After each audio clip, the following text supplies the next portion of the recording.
It's March 23, 1965. USS Intrepid is underway in the Atlantic.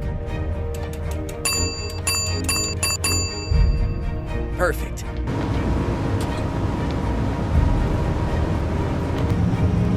Feeding this much steam into the turbines is making the whole ship shake. Now for your most important job, coffee. There was a brass thing that read out 3 numbers.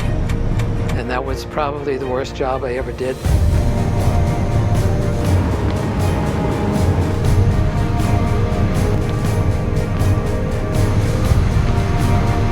Like the painting? I did it myself.